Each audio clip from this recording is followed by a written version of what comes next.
बेरोजगार हैं। 70 करोड़, 30 लाख खाली पद पड़े हैं। 30 लाख खाली पद केंद्र सरकार में पड़े हुए हैं इतने सालों से, उनको भरा नहीं गया है। जिससे बात करो वो बेरोजगार है। आप सब ने मेहनत से पढ़ाया लिखाया, बहुत मेहनत की, कोई खेती करता है, कोई मजदूरी करता है, कोई जॉब करता है, किसी के पास छोटी दुकान है। आप सब क्या चाहते हैं अपने बच्चों के लिए? आप उनको बड़ा बड़ा करके उनके भविष्य को बनाना चाहते हैं, है कि नहीं? पढ़ाते लिखाते किस लिए हैं? पूरी हिम्मत डालते हैं आप कमाई में, ताकि बच्चे बड़े होकर अपनी लाइफ बना पाए, अपनी जिंदगी बना पाए और उनका भविष्य अच्छा हो। लेकिन आज चाहे जितना भी काम आप करें, चाहे परिवार में आप काम कर रहे हैं, महिलाएं चाय के बगान में काम कर रही हैं, पुरुष मजदूरी कर रहे हैं, किसी का कहीं पे जॉब लगा हुआ है, फिर भी कमाई पूरी नहीं हो रही है। ये सच है कि नहीं? फिर भी जब आपको दुकान जाना पड़ता है कुछ खरीदने के लिए तो घबराहट होती है। जब कोई बीमार पड़ता है तो पूरे परिवार पे संकट आ जाता है कि कैसे इलाज कराएंगे। सही बात है कि नहीं? सही बात है ना? कुछ टूट जाता है घर में, बारिश आती है, पानी आ रहा है, उसको ठीक करना है, आप कहते हैं कोई बात नहीं, बाद में कर लेंगे, अभी पैसे नहीं है। बच्चों की फीस भरनी पड़ती है, बच्चों के लिए वर्दी खरीदनी पड़ती है, मुश्किलें भरी पड़ी हैं। मिट्टी का तेल, सब्जी, पेट्रोल, डीजल सब महंगा हो गया है। जो खेती करता है वो खेती में कमा नहीं पा रहा है। एमएसपी तो मिलती ही नहीं है आपको। और खेती में जितने भी सामान आप इस्तेमाल कर रहे हो आज, सब पे जीएसटी लगा लगा के उनको महंगा कर दिया है। बाढ़ आती है, बारिश आती है, बाढ़ में आपको कोई मदद नहीं मिलती, आपकी जमीनें चली जाती हैं पानी के नीचे, मुआवजा नहीं मिलता है समय पे, कोई पूछने वाला नहीं है। ना आपकी असम की भाजपा की सरकार पूछ रही है और ना मोदी जी की केंद्र की सरकार। आपके यहाँ भाजपा के कार्यकर्ता आते हैं, कहते हैं फॉर्म भरो, मेरी बहनों को कहते हैं फॉर्म भरो, नहीं तो वोट दो, नहीं तो 1200 रुपए नहीं मिलेंगे, कहते हैं ना। उनके अमित शाह जी ने नहीं रोका, उनको निकलने दिया। जहां जहां महिलाओं पे अपराध हुआ है, चाहे हाथरस में यूपी में हुआ, मैं गई थी उस महिला के घर, उसकी मां रो रही थी, उसकी बच्ची 19 साल की थी, उस समय मेरी बच्ची भी 19 साल की थी। उसके साथ सारी गलत हरकतें करके उसको जलाया गया, माता पिता को उसका शव भी नहीं देखने दिया। उसके बाद उन्नाव में ऐसा हादसा हुआ एक महिला के साथ, उसको भी जला दिया गया। ये लोग कुछ नहीं बोले, मोदी जी कुछ नहीं बोले, बल्कि इन्होंने अपराधियों को बचाने का काम करवाया। जहां जहां अपराधी थे सबको बचाया, उनको उनकी रक्षा की गई सरकार से। लेकिन महिला की सुरक्षा के बारे में ये लोग बात करते हैं। ये लोग आकर आपको कहते हैं कि हम महिलाओं की सुरक्षा करेंगे। किस मुंह से करेंगे बहने? किस मुंह से? हाथरस में नहीं की, उन्नाव में नहीं की, मणिपुर में एक जवान की बीवी को निर्वस्त्र करके सबके सामने चलाया गया। सबने वो वीडियो देखा कि नहीं? सबने देखा। मोदी जी ने देखा होगा ना, अमित शाह जी ने देखा होगा ना, तो चुप कैसे हो गए? बचाने नहीं आए, कोई कार्रवाई नहीं हुई, आंख मूंदी, मुंह इस तरफ फेर लिया। पूरा देश देख रहा था, महिला को बचाने नहीं आए। जहां जहां अपराध हो रहा है वो अपराध होने दे रहे हैं। ओलंपिक की हमारी मेडलिस्ट थी, जब मेडल जीत के आई मोदी जी के घर गई, मोदी जी ने बुलाया उनको चाय पिलाई, उनके साथ फोटो खिंचाई। सारी मीडिया में ने लिखा, देखो मोदी जी के काल में इंडिया मेडल लेके आ रही है ओलंपिक से। जब वही महिला सड़क पे उतरी, जब उसी महिला ने कहा कि मेरे साथ गलत हुआ है, मेरे साथ गलत हुआ है, मोदी जी मेरी मदद कर दीजिए, जो आपकी पार्टी में नेता है उसने किया है, तो मोदी जी ने एक लफ्ज नहीं कहा।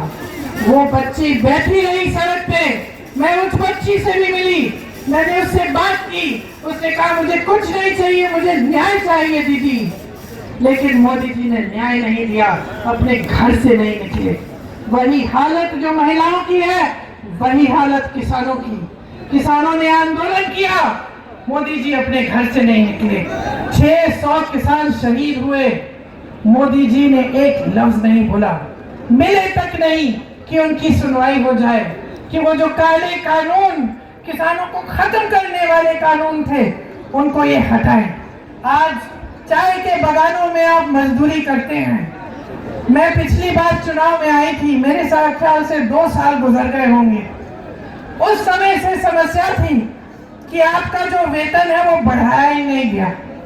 मैं चाय के बागान में गई, महिलाओं से मिली, उन्होंने मुझे अपनी समस्याएं बताया कि कैसे पूरे दिन काम करती हैं, कभी कभी टॉयलेट भी नहीं होता उनके लिए, दूर होता है, उनको जाना पड़ता है चल के, और इतना कम वेतन मिल रहा था।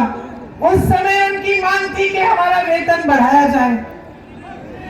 2 साल गुजर गए, आप भाजपा की सरकार लाए, आपके मुख्यमंत्री चाय के बागानों को हड़पवाते हैं, चाय के बागानों में अलग अलग बिजनेस कराना शुरू कर दिए हैं, लेकिन जो चाय के बागान में मजदूरी करते हैं उनका वेतन उन्होंने नहीं बढ़ाया। तो आप सोचिए, कांग्रेस में हमने कहा है कि हर रोज की मजदूरी 400 रुपए तक हम बढ़ाएंगे, और ये हमारी गारंटी है।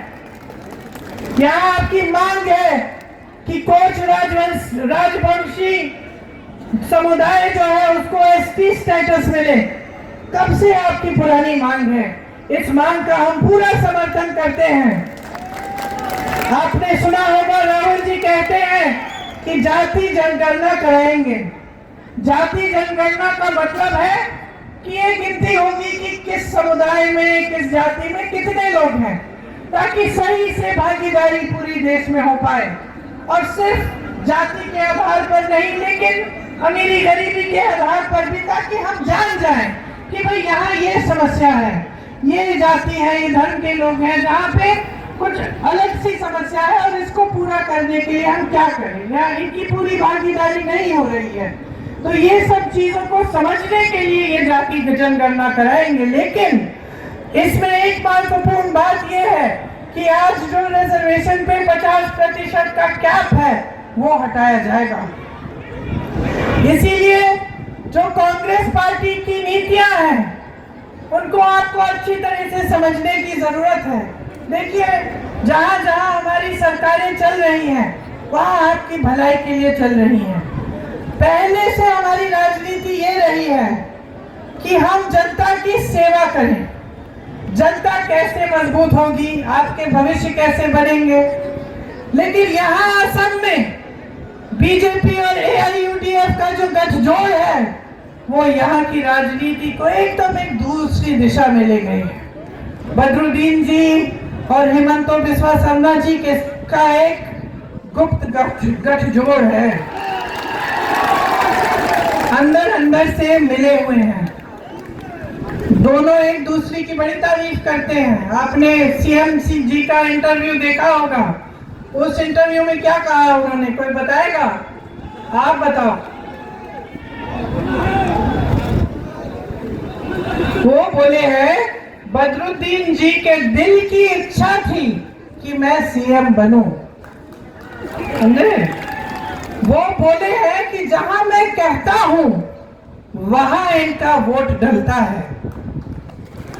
एआईयूडीएफ के जो विधायक हैं उन्होंने बीजेपी के साथ वोट डाला है जब राज्यसभा का मामला था। तो समझिए आपके कहां से बिजनेस होगा, कहां से कमाई आएगी, कहां पे कौन सी माफिया चल रही है, उसके साथ साठगांठ करना, यही इस सरकार का काम हो गया है। लेकिन इस बीच आप मुझे बताइए मेरे भाइयों, आपकी कितनी बड़ी बड़ी समस्याएं हैं। आज आप सब यहाँ पे बैठे हैं, मेरे नौजवान साथी यहाँ पे हैं, बताइए कितनों के पास रोजगार है? ऐसे हाथ उठा के बताइए, रोजगार मिला है? नहीं मिला है। किसी को, एक जने को तो मिला होगा, किसी को रोजगार नहीं मिला। मैंने किसी को रोजगार नहीं मिला है, क्योंकि सरकार का पूरा ध्यान अपने स्वार्थ पे है। मंत्रियों का, सीएम का, सबका अपने ही स्वार्थ में है।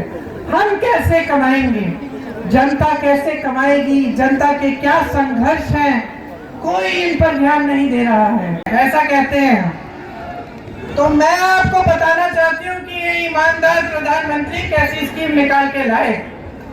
स्कीम ये थी कि जो भी चंदा देगा किसी भी राजनीतिक दल को, उसका नाम गुप्त रहेगा। ये ईमानदारी की स्कीम थी इनकी कि उसका नाम गुप्त रहेगा। सुप्रीम कोर्ट ने कहा कि ये गलत स्कीम है, ये नाम गुप्त नहीं रहने चाहिए, नामों को खोलो, सबके सामने बात आनी चाहिए कि किसने कितना चंदा दिया। अच्छा, जब ये हुआ तो मोदी जी को अचानक लग गया कि पब्लिक को पता चल जाएगा कि किसने क्या क्या दिया, कहां कहां से मैंने चंदा लिया और कैसे। तो फिर कहने लगे कि अरे पहली बार इतिहास में ये सूची पारदर्शी हो गई है, जनता को दिख रही है। तुमने थोड़ी दिखाई, अरे मोदी जी ने खुद थोड़ी दिखाई। ये पारदर्शी कैसी हुई? क्योंकि सुप्रीम कोर्ट ने, जजों ने बोला कि इसको पारदर्शी बनाओ। इससे पहले तो मोदी जी की स्कीम ये थी कि गुप्त रहेगा। अच्छा चलिए, सूची दिखी, सूची में आप सोचिए चंदा कैसे कैसे लिया गया। छापा मारा, चंदा लिया, छापे बंद, केस डाल दिया किसी बड़े व्यापारी पर, भयानक केस डाला, एजेंसियां डाल दी उसके पीछे, चंदा लिया, केस बंद। गुजरात में जो पुल गिरा था, याद है आपको? बहुत लोग उसमें बह गए थे। जिसने पुल बनाया उसने चंदा दिया है मोदी जी को। कोविड की वैक्सीन सबको लगी ना? कोविड की वैक्सीन पूरे देश में मोदी जी की फोटो के साथ लगी, बाकायदा मोदी जी की फोटो के साथ आपको सर्टिफिकेट मिलती थी। उस कोविड की वैक्सीन को बनाने वाले ने इनको चंदा दिया। आज क्या बाहर निकला है, मैं पढ़ रही थी अखबारों में कि उस वैक्सीन में भी कुछ है कि 1 या 2% लोग उससे बीमार भी पड़ सकते हैं। तो आप सोचिए कि कितना बड़ा भ्रष्टाचार किया और भ्रष्टाचार की स्कीम बना दी, और ये आके आपके सामने कहते हैं कि ये सबसे ईमानदार है, कि इनसे ईमानदार कोई, इनसे पहले कोई नेता ही नहीं रहा। आपको मालूम है, कोई बताएगा कि आज भारत में सबसे अमीर राजनीतिक दल कौन सा है? भाजपा, बीजेपी 10 सालों से सत्ता में रहे हैं। बार बार कहते रहते हैं 70 साल से कांग्रेस ने नहीं किया। हाँ, कांग्रेस ने 70 सालों में इतना पैसा नहीं कमाया जितना इन लोगों ने कमाया है। 10 सालों में ही, मात्र 10 सालों में देश और दुनिया की सबसे अमीर पार्टी बन गए। कैसे? इनके जिलों में देखो कितने बड़े बड़े दफ्तर हैं, पूरी इमारतें हैं। इनके लिए जो भी काम करता है वो वेतन पे रखते हैं। हमारे कांग्रेस के कार्यकर्ता यहाँ खड़े हैं, सेवा दल के कार्यकर्ता, इनसे पूछो, मुफ्त में काम करते हैं देश के लिए, देश की सेवा करते हैं। और ये लोग आपसे कहते हैं कि हम लोग भ्रष्ट हैं और ये ईमानदार, ये पाक हैं। जिस भ्रष्ट इंसान को लेना चाहते हैं ले लेते हैं, अचानक वही इंसान साफ और पाक बन जाता है। अहंकार इनका इतना बढ़ गया है, बहनों और भाइयों, इनको सच्चाई बताने वाला कोई बचा ही नहीं है। हमने देखा है अपने जीवन में बहुत प्रधानमंत्रियों को, सत्ता को देखा है, घर में देखा है। आप तो जानते ही हैं सत्ता में क्या होता है, कौन लोग आसपास आ जाते हैं? चमचे आते कि नहीं, है ना? सबसे पहले चमचे, फिर झूठ बोलने वाले, सच्चाई नहीं बताएंगे, बाहर अंधेरा है बोल देंगे उजाला है कि नहीं? और जब इतनी सत्ता होती है और इतना अहंकार होता है और जब नेता सब में भय फैलाता है, डर फैलाता है, तब तो किसी की हिम्मत ही नहीं होती।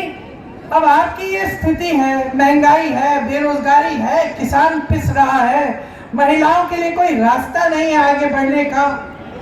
कोई बता भी रहा है मोदी जी को? इस बात को आप गहराई से समझिए। जहां जहां हम मजबूत हैं वहां बदरुद्दीन जी अपने कैंडिडेट खड़े करके हमारे वोट काटने की कोशिश इसलिए कर रहे हैं क्योंकि वो चाहते हैं कि भाजपा जीते।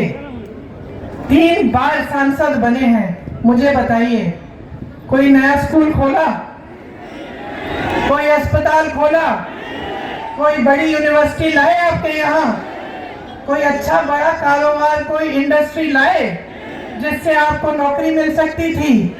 बाढ़ आई, आपके पास आए, आपकी मदद की? वो तो खुद कहते हैं कि वो व्यापारी है, खुद कहते हैं मैं व्यापारी हूं, मैं बिजनेसमैन हूं, लेकिन नहीं, तो वो तो व्यापार ही कर रहे हैं, राजनीति नहीं कर रहे, वो सेवा नहीं कर रहे, वो व्यापार कर रहे हैं आपके साथ। और जहां जहां उनका फायदा है वहां वहां जा रहे हैं, ये आपका फायदा नहीं दे रहे हैं। उनके इतर का बड़ा बिजनेस है कि नहीं? आपको याद है तरुण गोगोई जी के समय अगर की जो पेड़ है उनकी कटाई पे पाबंदी डाली थी, उसकी कटाई बंद की थी, अब फिर से शुरू करा दी है सीएम जी ने। और फायदा किसको हो रहा है? बदरुद्दीन जी की जो इतर की फैक्ट्रियां हैं उसको फायदा हो रहा है, क्योंकि वही लकड़ी इतर में डलती है।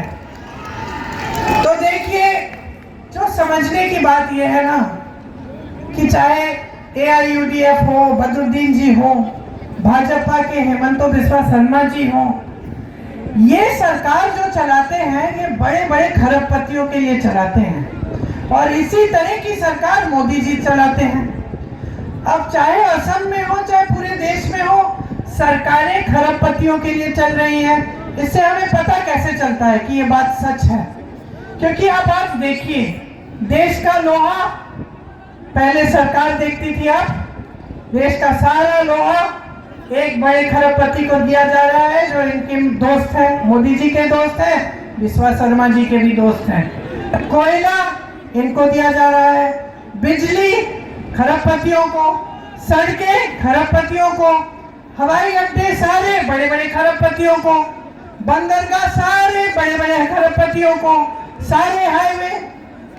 ये किसकी संपत्ति थी?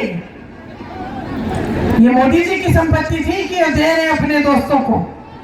ये विश्वा शर्मा जी की संपत्ति थी, बदरुद्दीन जी की संपत्ति थी? किसकी संपत्ति थी ये आपकी संपत्ति है। बड़े बड़े सरकारी कारखानों से आपको नौकरी, आपको रोजगार मिलती थी, लोग खुश हो जाते थे, सरकारी नौकरी मिली है, पेंशन मिलेगा, जीवन भर सुरक्षित रहेंगे। आज क्या परिस्थितियां हैं? आज ऐसा कह सकते हो? उसी तरह से कांग्रेस ने प्राइवेट बिजनेस को खूब बढ़ावा दिया, बड़े बड़े कारखाने खड़े करवाए, लेकिन जिससे आपको रोजगार मिलता था। आपकी संपत्ति आपसे लेकर उनको देने की बात नहीं हुई। 16 लाख करोड़ रुपए 16 लाख करोड़ रुपए माफ किए हैं सिर्फ कुछ गिने चुने बड़े बड़े उद्योगपतियों के मोदी जी ने। सोचिए, 16 लाख करोड़ रुपए से क्या क्या नहीं हो सकता था। यहाँ कितने कारखाने बन जाते, आपके स्कूल बन जाते, आपको रोजगार मिल जाते, आपकी सड़कें, आपके घर में पानी जो बाढ़ आती रहती है उसको रोकने का कोई इंतजाम बन जाता। 16 लाख करोड़ रुपए इन्होंने बड़े बड़े खरबपतियों को माफ किए। देश के किसान को इनसे पूछो कितने रुपए माफ किए इन्होंने, पूछो मोदी जी से, पूछो हेमंत बिस्वा शर्मा जी से, 1 रुपया नहीं माफ किया। कांग्रेस की जहां जहां सरकारें रही, छत्तीसगढ़ में छत्तीसगढ़ के किसान से पूछो, किसानों का कर्ज माफ करने का काम हुआ वहां। आज परिस्थिति ये है मीडिया को खरीद लिया है सब बड़े बड़े सेठों ने। विपक्ष पर धड़ाधड़ हमला है, भयानक हमला है। विपक्ष के खाते बंद कर रखे हैं। दो चीफ मिनिस्टर जेल में है चुनाव के समय। इस देश के इतिहास में ही कभी पहले नहीं हुआ। पहली बार इस देश के इतिहास में दो चीफ मिनिस्टर जेल में पड़े हैं, चुनाव चल रहा है। मोदी जी स्कीम लाए, इलेक्टोरल बॉन्ड की स्कीम। कहते हैं कि हम सबसे ईमानदार प्रधानमंत्री हैं इस देश के इतिहास में। देख लो, यहाँ आकर जब आपको भाषण देंगे सुन लेना क्या कहते हैं। कहेंगे मैं अकेला भ्रष्टाचार के खिलाफ लड़ रहा हूँ, मैं अकेला ईमानदार हूँ इस देश में। आज इसी संविधान को बदलने की बात, इस संविधान को जिसके लिए असम के महापुरुष, पूरे देश भर के महापुरुषों ने अपना जीवन दिया, जिसके लिए लड़े, ये स्वतंत्रता आंदोलन जो 100 सालों से चला, जब से 100 सालों से जब से ब्रिटिश यहाँ थे, तब से आस्ते आस्ते आंदोलन शुरू हुआ, चला, अंत में हमें आजादी मिली, लोगों ने त्याग किया इस संविधान को बनाने के लिए।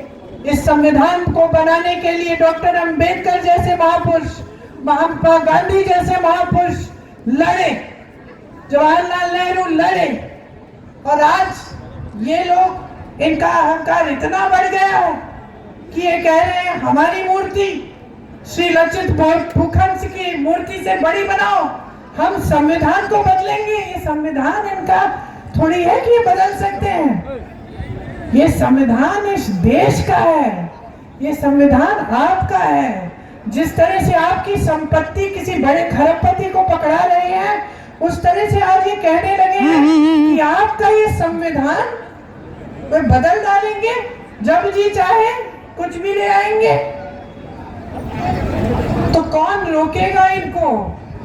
कौन रोकेगा? अगर फिर से इनकी सरकार आई तो जाने क्या कर डालेंगे। कोई पूछ नहीं रहा है, मीडिया सच्चाई दिखा नहीं रही है।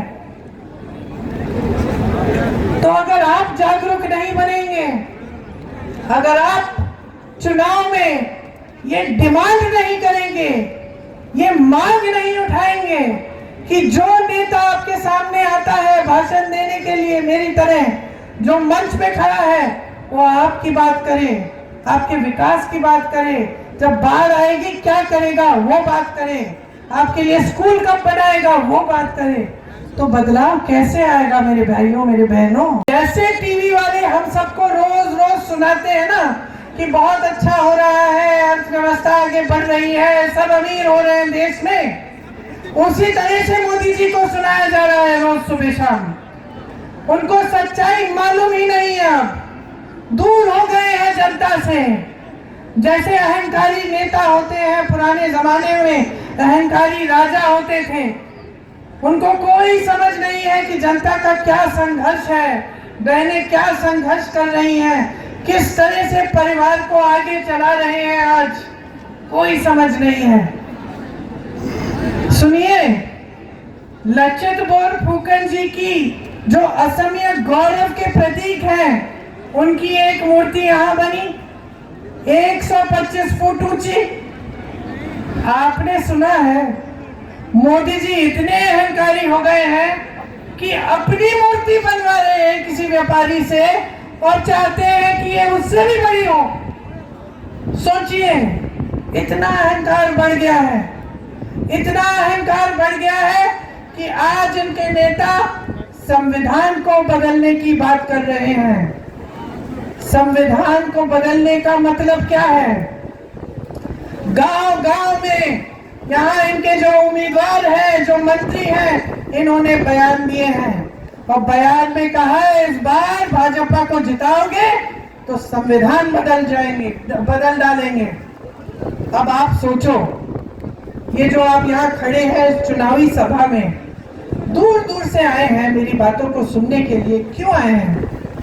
आपको अपने भविष्य की चिंता है ना? आप जान रहे हो कि आपका वोट बदलने जा रहा है, ये वोट आपके जीवन में तरक्की भी ला सकता है, गलत जगह चले जाए तो आपके जीवन को पीछे भी ला सकता है। आप 10 सालों से देख रहे हैं कोई तरक्की नहीं आई है। ये वोट आपका सबसे बड़ा औजार है। आज अगर आप अपने भविष्य को बदलना चाहते हैं तो हमारे संविधान ने आपको ये वोट दिया है। ये जो शक्ति दी है ना कि आप यहाँ पे बैठे हो, जो भी आप काम करते हो, मजदूरी करते हो, खेती करते हो, आपको वही अधिकार दिया है जो यहाँ पे मंच पे बैठे नेताओं को दिया है। आपको वही अधिकार दिया है एक किसान को जो प्रधानमंत्री को अधिकार दिया है। एक गांव की महिला को वही अधिकार दिया है जो एक मंत्रिमंडल में बैठी महिला को दिया है। और वो यही अधिकार है, यही चीज है जो इस देश में सबको समान दृष्टि से देखती है। संविधान और ये अधिकार जो वोट का अधिकार है, ये संविधान ने दिया है। संविधान आपको बचाता है। आप कुछ गलत देख रहे हैं, इसको ठीक करना चाहते हैं, वोट कर सकते हैं।